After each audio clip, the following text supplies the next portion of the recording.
Beyond the Gate spoilers tease that Martin could be suffering from a dissociative identity disorder. That suggestion holds weight, especially given his increasingly volatile reactions under stress. He was never just unstable, was divided.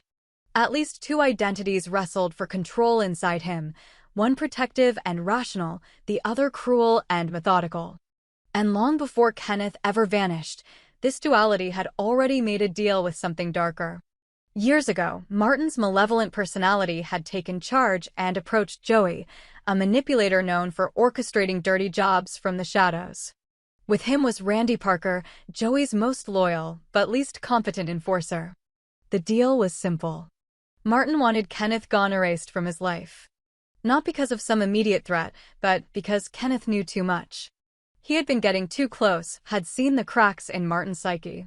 That first hit was supposed to be clean. Quick. Untraceable. But something went wrong.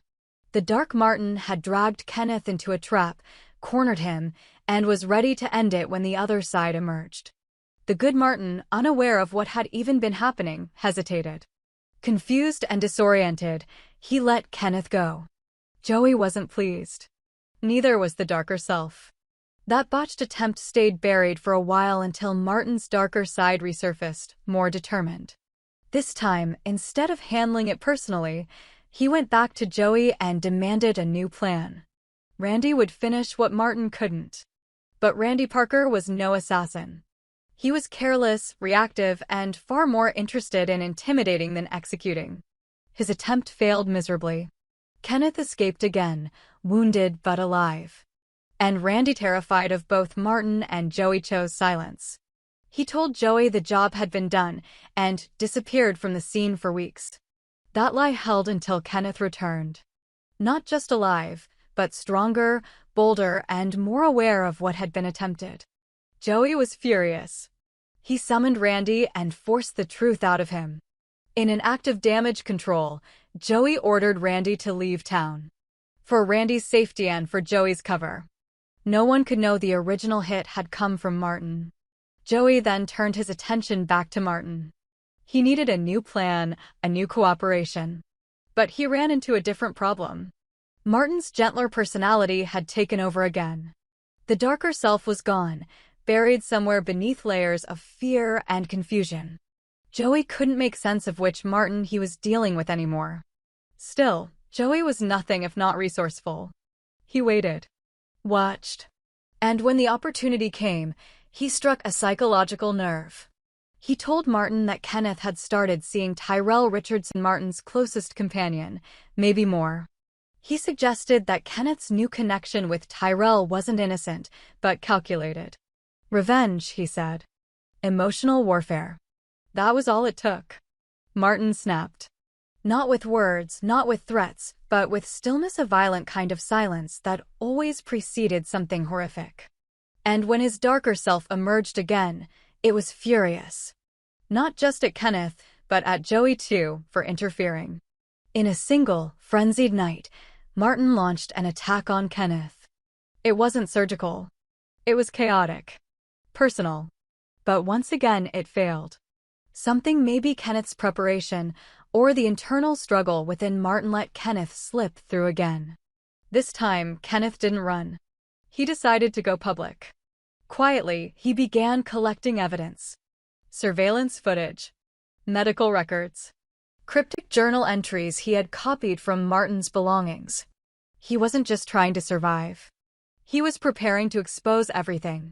Joey, desperate to shut it all down, tried to reassemble his broken network. But his grip on Martin had slipped. The fractured man he once used as a weapon now saw him as a liability. The walls were closing in. Martin's mind was splintering further.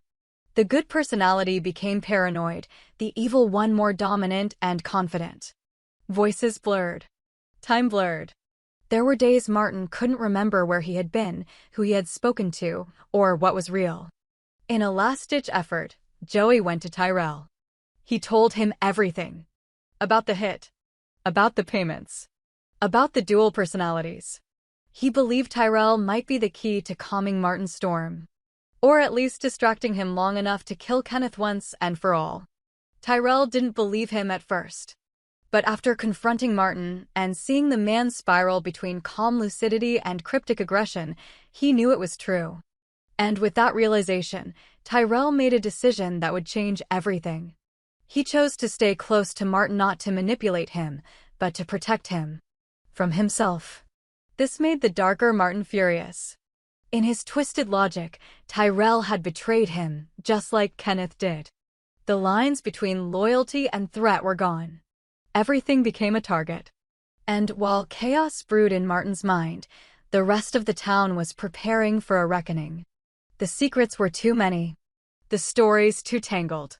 Randy, now in hiding, sent an anonymous letter to Danny, revealing his entire side of the story. The original deal. The failed hits. The cover-ups. The evidence was mounting. Anita, still recovering from her attack, was contacted by Kenneth through a burner phone. He told her not to trust the police. That the people pulling the strings weren't criminals, they were orchestrators. She began connecting dots she hadn't seen before. The band drama, the attack, the sabotageite all tied into something deeper. Bill, holding the Vanguard files and trying to decipher their codes, found an entry labeled M. Holloway observation grade A duality response confirmed. It was Martin. The files went on to describe his psychological profile, behavioral patterns, and a test event, a subject-driven elimination simulation. That simulation was the original attempt on Kenneth's life. It had all been orchestrated, monitored, graded. And Joey? He was listed as a field integrator. The truth wasn't just about madness. It was about a system, a mechanism of emotional engineering. And everyone was caught in it.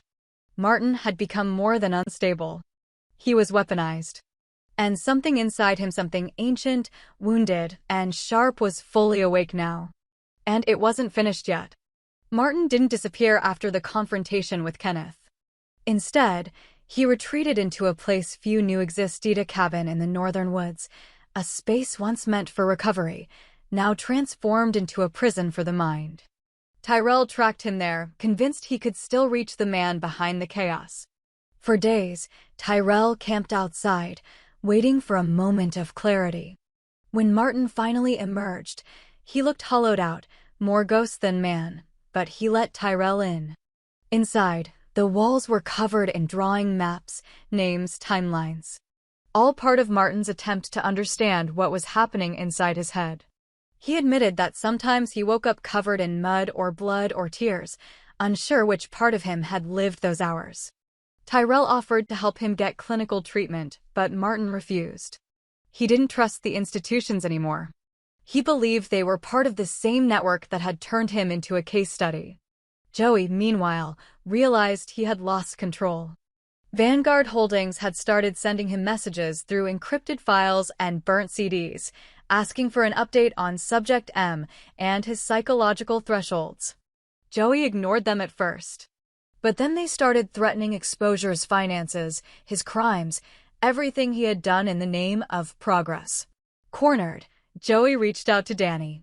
He thought she might still be vulnerable, still reeling from her own betrayals. He was wrong. Danny met Joey at an empty bar on the edge of town. She wore a wire. Bill and Kenneth were parked outside, listening in. Joey tried to bribe her first, then intimidate her, and finally begged her to help him shut down the investigation. In a moment of miscalculation, he admitted to approving the Martin project. That was all they needed. With the confession in hand, Danny gave the signal. But before Bill and Kenneth could storm in, a blackout hit the block. By the time the backup generator flickered on, Joey was gone. A smashed window. An empty alley. Randy returned to town, against better judgment. He needed closure. But he wasn't the same reckless thug anymore. Months in hiding had turned him into a paranoid but reflective man. He went to Anita first, confessed that the attack on her had been part of the same experimental framework used on Martin. Emotional response testing. She was a data point, like the rest of them. Anita didn't cry. She took Randy's confession and walked straight into a podcast studio. Her testimony went viral within hours. Social media exploded with speculation about a covert psychological program embedded in small towns. Hashtags trended. Forums lit up. Whistleblowers began stepping forward. At the heart of it, Martin became the symbol of what happens when people are treated like variables instead of human beings. Chelsea, watching all this from afar, reached out to Madison again. Their bond had fractured during the earlier turmoil, but they shared a new purpose now. Chelsea had found an old USB in Allison's abandoned apartment marked only with "Watch This." Inside were recordings of surveillance sessions. Not just of Martin. Of all of them. Chelsea, Allison, Madison, even Bill and Danny. Someone had been studying their interactions for years. Together, Chelsea and Madison began decoding the structure. Each session was categorized by emotional volatility, betrayal potential, loyalty strength. It was clinical. Dehumanizing. It proved everything Kenneth and Danny had feared. Bill, using legal channels, presented the Vanguard findings to the state attorney. At first, the response was denial. Then silence. Then a warning. Bill's house was broken into. His files were stolen. But he had backups. And more importantly, allies. Tyrell brought Martin to a clinic run off-grid, staffed by psychologists who once defected from Vanguard. There, Martin began a long and painful journey toward integration, his two halves no longer enemies, but fractured pieces of one ruined life. Under heavy therapy, Martin remembered the first moment his mind split, age 9, the night he watched his father beat his mother to death. It all made sense now. Joey resurfaced, sending threats to everyone involved. He blamed them for ruining his status, his livelihood, his vision. He made one final move. He kidnapped Tyrell.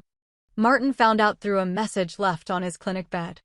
A photo of Tyrell, tied to a chair in an abandoned theater. No police. No backup. Just Martin. The note read, "Let's finish what we started." Martin left the clinic that night. Danny tracked his car using a GPS tracker she had hidden in his glove compartment, fearing something like this might happen. Bill, Kenneth, Anita, Chelsea, Madison, all of them were alerted. They knew the endgame had arrived. Inside the theater, Joey waited with a pistol and a bottle of lighter fluid. He wanted a spectacle. He wanted Martin to either kill him or kill himself. But when Martin arrived, he was different. Grounded. Measured. Whole. They spoke. For hours. Joey mocking, taunting, threatening. Martin responding not with rage, but clarity. He apologized to Tyrell. Then, without a word, he stepped toward Joey. Unarmed. Vulnerable. And Joey shot him. Once. Martin fell. But Joey didn't realize he wasn't alone.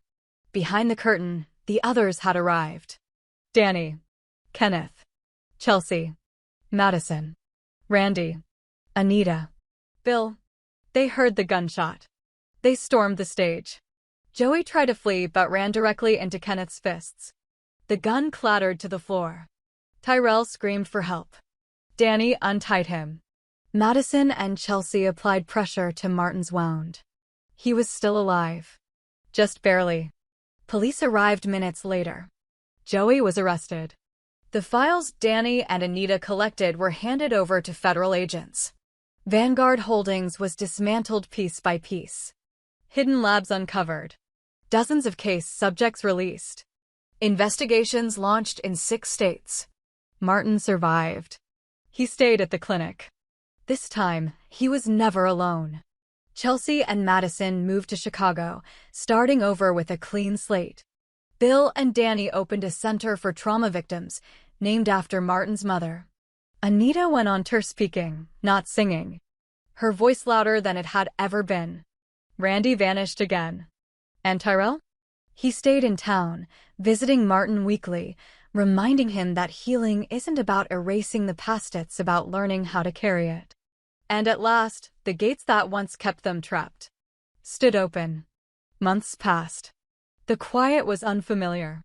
For the first time in years, the town had room to breathe. But silence didn't mean safety, it meant watching, waiting.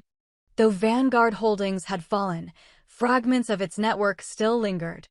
An old server farm uncovered in Arizona revealed one final chilling truth. Subject M had not been the only trial. There were dozens. Hundreds. Scattered across the country. People whose lives had been tampered with, relationships engineered, emotions harvested. Danny flew out to Arizona with Bill and Anita. What they found changed everything again. A database, still operational, was monitoring emotional response clusters from new individuals. Among them was a name they all recognized, Allison. Presumed gone. Now re-registered as Subject N. The files showed recent uploads, brain scans, and an upcoming Phase 2 protocol. Chelsea was crushed. Madison was furious. The idea that Allison had either been captured or willingly re-entered the program sent waves of panic through the group. Had they ever truly escaped? Was the story finished or just reset? Kenneth started receiving anonymous chess puzzles in the mail. Notations that only made sense when pieced together from old game logs between him and Martin. One message stood out: Night returns. Prepare for the next move. Tyrell noticed something off during his latest visit to the clinic. Martin's drawings had changed again. No longer fractured or chaotic. They were structured. Geometric. Like blueprints. And in the corner of one sketchbook, in handwriting Tyrell didn't recognize, were the words, "We were never the only ones." There was no resolution, only a new mission. As the group reconvened in Bill and Danny's trauma center, they realized this wasn't the end of a horror story. It was the beginning of a resistance. Not just to a company, but to a philosophy that saw pain as data and people as parts. The fight wasn't over. But this time, they weren't just survivors. They were an army.